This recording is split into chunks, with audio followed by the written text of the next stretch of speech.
Hello and welcome to Create Crochet with me, Rebecca. In today's video I'm going to show you how to attach squares together. Just because I show you this method on this kind of square and this method on the granny square, it doesn't mean that the technique is limited to that kind of square. I'm going to show you how to do the invisible method and how to do a more sturdy method which gives you a seam. So let's get on and do this. So the first method I'm going to show you how to make is the slip stitch method. Now I have to be careful when I say slip stitch because saying it quickly kind of defeats me a little bit. You're going to want to be able to recognise the front of your work and the back of your work. Now this is the front of your work and you can tell it is by these lovely little twists here, the posts. The back of your work doesn't look as neat. It has kind of like these lumps here. So comparing the two together you can definitely see which is which. For the slip stitch method you're going to want to put right side against right side like that. So when you look at your work you have back and back. Now although I'm showing you how to do the slip stitch method on a granny square, you can do it on any kind of square that you are about to attach together. So I've already made a slip knot onto my crochet hook. Finding my first corner, which is this one here, I'm going to put my hook in. I'm going to do exactly the same to this one. Again, making sure that right sides are together. So you pretty much have everything dangling off your hook right now. So from here, you're going to go yarn over and come through everything and just give it a little bit of a chain one just to secure it. Your work will naturally just now meet up. So going into this first stitch, I'm going to hook up both loops. I'm going to go underneath my tail end here and I'm going to do exactly the same on this side here. Yarn over and come through, yarn over and come through. Actually, do you know what, I'm going to move that out of the way and weave it in later. So the next one, I'm going to go in both, I'm going to go in both, yarn over and come through everything on my hook.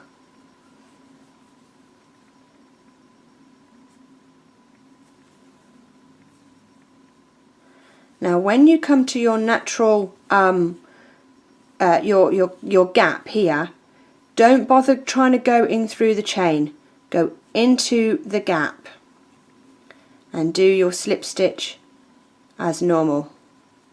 I'm just going to adjust that because I wasn't happy with the tension. So in here, in I go for my slip stitch. And then I'm back at my 3 double crochet cluster, in there for a slip stitch, and that's pretty much it. Now I am going really slowly here, but once you get the hang of it you can just zip zoom along into this last one here and then into that one there.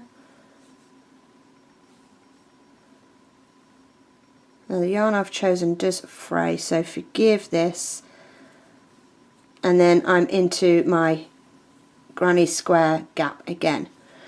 So all you do is you just go all the way along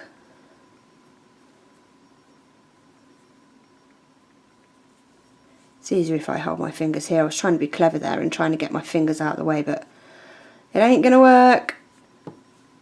Come through.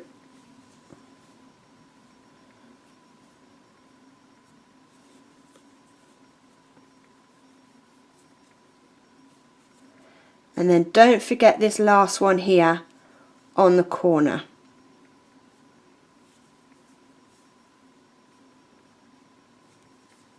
Sorry, this yarn does fray an awful lot. There we go. and then in here. So now if I was going to go ahead and attach more and more and more and more squares, I would try and use the same length as much as possible. So pretending that I've finished, I would go ahead, chain one, pull it all the way through and tighten it off. And there you can see that they are together.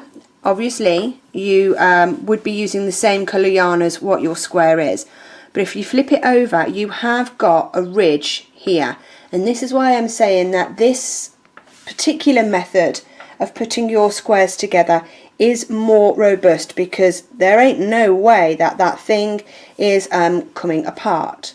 So that is the slip stitch method, and that's the one I would use for any high traffic items, such as if you're making a bag or items of clothing, or if your squared blanket is going to be in a high traffic area, or of course pillowcases. I would use this for pillowcases just because it is so secure. Now again, you can use it on any kind of square. For this one I am going to actually sew the squares together, so I'm just going to go ahead and get that ready. So again, being able to recognise your front from the back. And we're just going, if I was to put those two together like that, you can see that there's a definite difference. I just want to make sure that I've got the front and the front facing me. I have threaded my yarn needle already, and I've got enough length on there.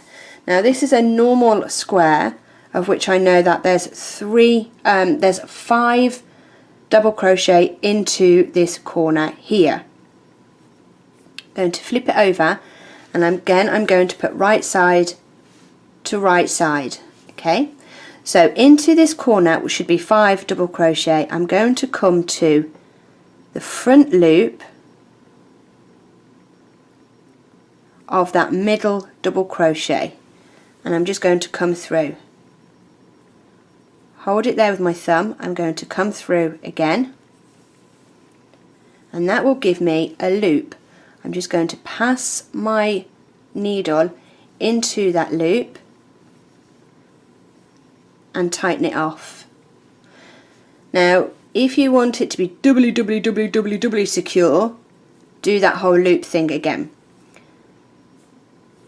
So turning my work like that so I can see the front, I'm going to flip my work for this one so I have back to back. Find that 3rd double crochet of my corner, and again I'm going to work into this loop here.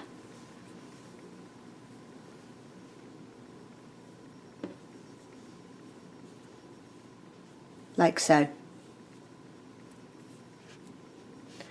So now what I'm going to do is come through those 2 loops. So it's the back loop of this square and it's the front loop of this square.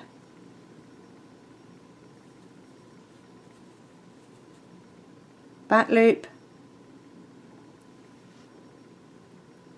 front loop,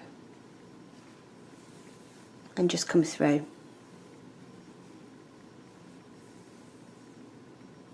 Not pulling it massively tight because I don't want to upset my work.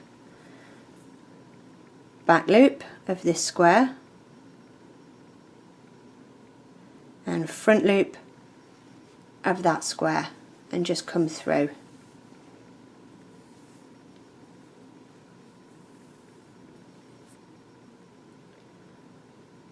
Back loop. There we go.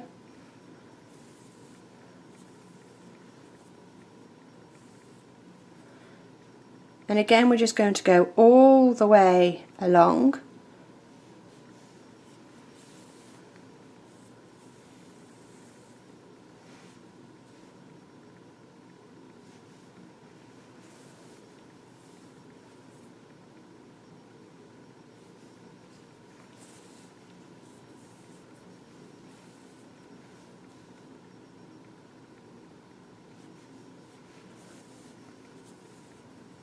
Quite methodical and quite hypnotic doing this. it is better, if you're doing this method, it is better to use a blunter needle than a sharper needle, because as you can see this one is sharper and it's tending to pick up other strands, and I'm really trying not to have that happen, just so I can show you exactly what this is supposed to look like. So I'm going to keep going until I reach the opposite corner of the one that I started on. Again, this will be the same colour as your yarn. So where am I? This is one, two, this is my middle one. So I've got a few more left to go. Trying to keep an eye on my tension all the way across.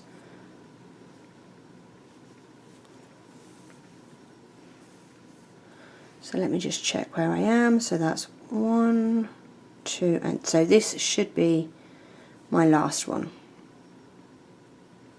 And now again, if I was going to be adding more squares, I would try and use the same piece of yarn as I've got here. So if I just zoom out, you'll be able to see that when we lie that flat, it does lie flat. Let me go in a little bit. So it does actually lie flat. This one, you have this raised here, and this one is completely flat.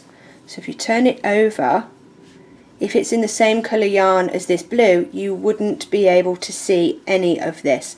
And because I've kept my tension as neat as possible, it will be the same all the way through my blanket. Now to finish off with this one, that's my finishing stitch there. So I'm going to go back into it, and exactly the same as we started, there's my loop. I'm going to pass my needle through the loop and just pull that off. Now when I weave this end in, you won't be able to see it. And that is how to crochet to sew your crochet squares together. I hope you've enjoyed it. Please feel free to give me a like, and I'll see you all soon. Thank you. Bye.